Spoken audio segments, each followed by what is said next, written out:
Hello everybody and welcome back to another episode of Tehillim Treasures, where we will plumb the beautiful depths and treasures of Tehillim from the very beginning of Tehillim to the end of David HaMelech's masterpiece. This episode is brought to you by Chazaq. Chazaq is an organization that helps public school children become Shomrei Torah Mitzvahs, exposes them to the beauty of Torah and Mitzvahs. Imagine for a moment you're standing in a store, or you're walking down the street. You know the neighbor. You've known them for many years. You see their children riding their bike in the driveway. And you know they're Jewish. But now there's someone who can help them take the next step. And that is Chazaq, with countless programs after school and other wonderful programs to help expose them to the beauty of Yiddishkeit. If you know someone or know someone that can help these children, then please email at psty@chazaq.org. This episode is also brought to you by Chickens for Shabbos. Chickens for Shabbos is exactly what it says it is, plus more. There are many people. There are Melamdim's children. There are Agunis. There are Grushis.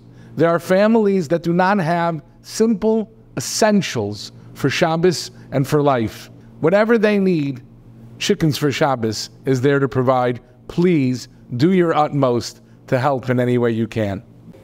We continue now with Kapitel Kuf Chav Aleph.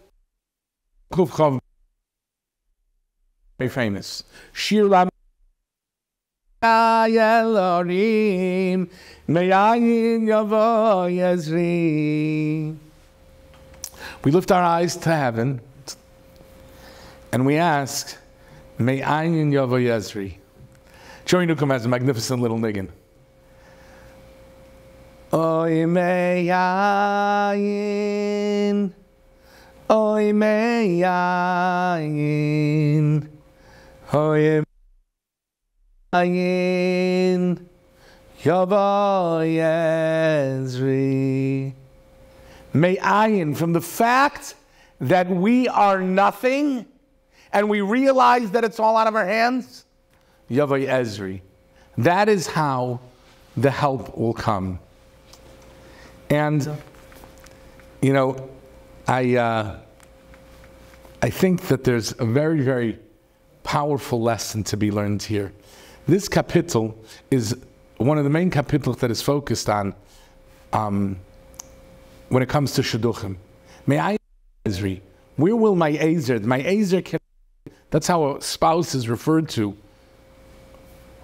When will the Ezer come? You know, we have all these types of ways where we think that we know how the Ezer is going to come. But it's really in the hands of Hashem. There was a bacher, he was the Matsuyin of a bacher. Mamish, the best bacher in all of Europe. And his uncle was a very, very chashuv person. That he gets read only the very best shidduchim. Unless the girl's got money and she's got yichus and all zachen, he's not going to let his nephew go out with just anybody. Okay, well, and it was shidduchim, but somebody knew about this and he decided, you know, he says to the bach, very innocent bach, he says, okay, he says it's the baker's daughter. Okay, the baker's daughter. Sounds like a wonderful shidduch. Is she Mayan? Yeah, Avada. Ready to do the shidduch.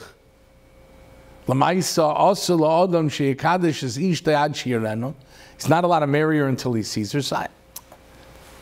So the Shadchan arranges, we're going to go take a walk, and we'll go to where the bakery is, and she'll be baking in the window. And the baker's daughter was a hunchback. They didn't know what to do. She was hunched over. So the Shadchan came up with a great idea. She'll be rolling the dough when the bacher comes by, and therefore when he sees her, he's going to see she's rolling, standing up, because she's going to be rolling the dough. And that was the plan. To walk. And the bacher looks, wow, not only I saw her, and very good, and I see she's a balabuster. Look, she's rolling the pin and rolling the dough. Wow. The shidduch was finalized. And then they discovered that he was marrying the baker's daughter. And the uncle, you might have heard of the uncle. The uncle's name was Rabbi Yechiel, one of the greatest tzaddikim in the last 200 years. You might have heard of his nephew too. His nephew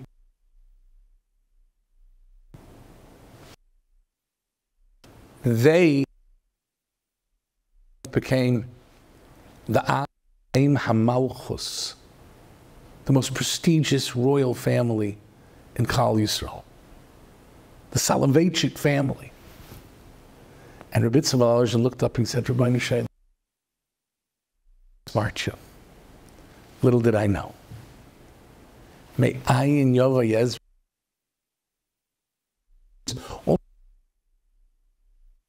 the hands of Hashem.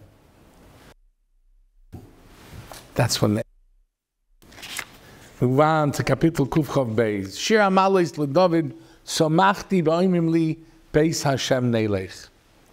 And this kapitel about Oimdais Hayu Ragleinu Misharayich Yerushalayim, all about Yerushalayim. Yerushalayim Hab.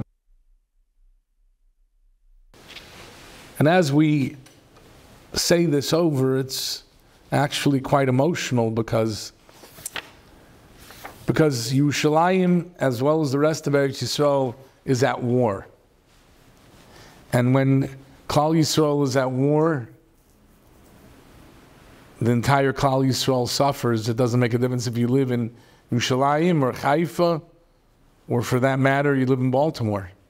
We're all brothers, and we're all struggling and suffering and trying to be nice with those who are fighting.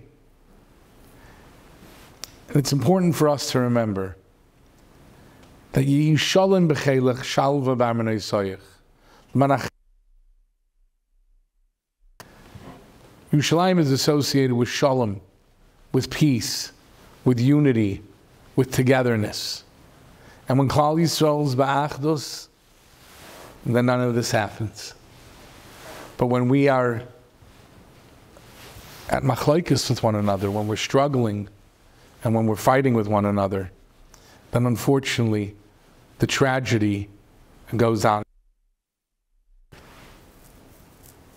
I want to share with you one little story. Story that I was visiting Eretz Yisrael, and I went with a great Yid. He's a friend of all Klal Yisrael. He's a personal friend. He's big about. And we visited Be'eri, which is a kibbutz, where Nebuch, 100 people, maybe more, were killed. It's mamish, you're walking through homes that were totally scorched and burnt. Into the houses. People had mamish, no warning.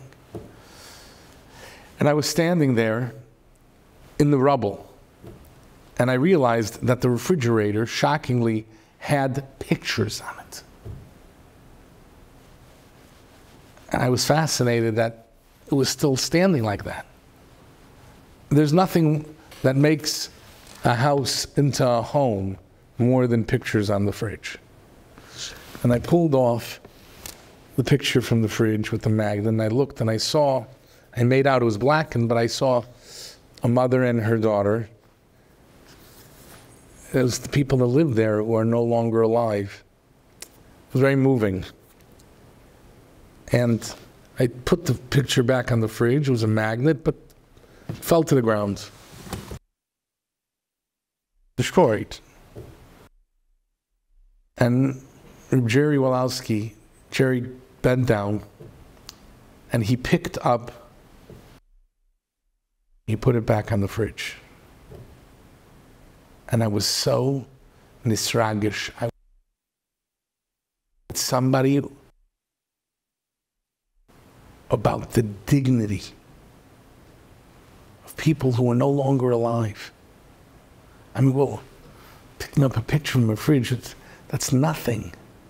They're not alive. It doesn't make them. Dignity of a Jew, that genesis of Binyan. That is the genesis of the rebuilding of the Beis HaMikdash. We wait and we yearn and we hope that Mitzvah Hashem soon the Rebbeinu Shalom will rebuild his beautiful home. But we have to do our part. And our part is to love our fellow Yidden, to care for them, and to raise their dignity at all costs. Until next time, sei gesund.